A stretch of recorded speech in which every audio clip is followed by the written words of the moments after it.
Hi, Evan Pantazi. We're talking about torque and the 6G hands and why they work so well and why they make your Kyusho skills so special. Now, we've done all the hands. We've done the first 5 hands. We've done the iron bone, the single blade of grass. We did the iron claw. We did the blood pool hand, and we did the the iron sword. Now we're going to look at the last hand. Now the last hand I'm not going to teach you the rotations of, okay, or the applications of it. I just want to mention that torque is invaluable for this hand. This is our most valuable hand technique for later skill levels, not in the beginning.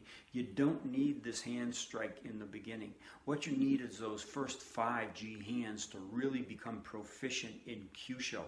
All right, so you take your time, you learn these. At a higher skill level, you learn the iron palm. Now the iron palm, or iron sand palm as it is in the Bubishi, has an exploding action, and that torque and that rotation is the fingers and the wrists coming back in that rotation, and that propels the palm forward. But again, that's all I really want to cover on this. I just wanted you to make sure you knew that all 6G hands do have a torque, they do have a rotational power. And that last hand is going to be for your higher skill sets because it is so hard to use correctly.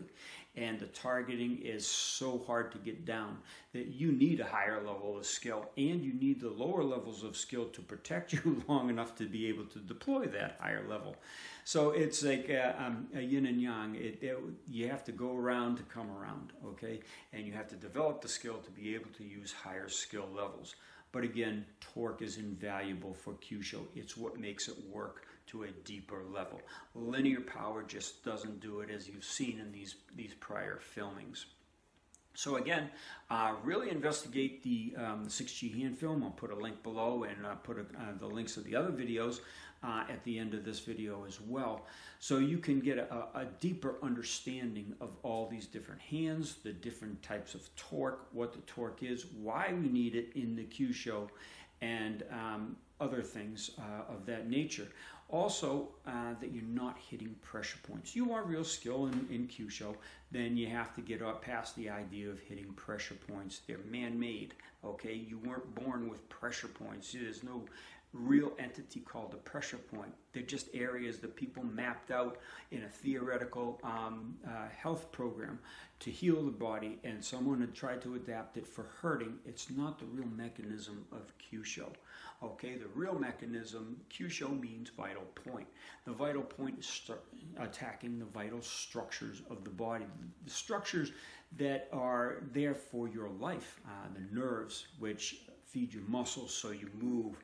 Okay, it feeds your heart so it pumps the blood. It feeds your diaphragm so it makes you breathe. It feeds your stomach so your stomach can move and contract and digest properly. The organs so they send their juices or their fluids here, there, and everywhere. Okay, this is what you need the nervous system for, the hydraulics, the blood system, the lymphatic system. You've got the digestive juices. You have all sorts of things that are moving in your body that are fluid, and they're transitioning around your body in a hydraulic type of system. That means a fluid pumped by a mechanism.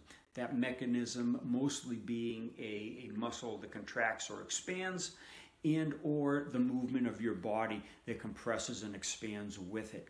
All right, so these are the vital targets of the body, like veins, nerves. They're real, they're dissectable. You can take one out of a body, you can look at it, you can see what makes them work, you can see how they lay in the body with the pressure points and their so-called meridians that aren't existent either. It's not real. Okay, so if you want to get real skill in Kyusho, you have to learn real Kyusho, and you have to learn the realities of what the human body is made out of.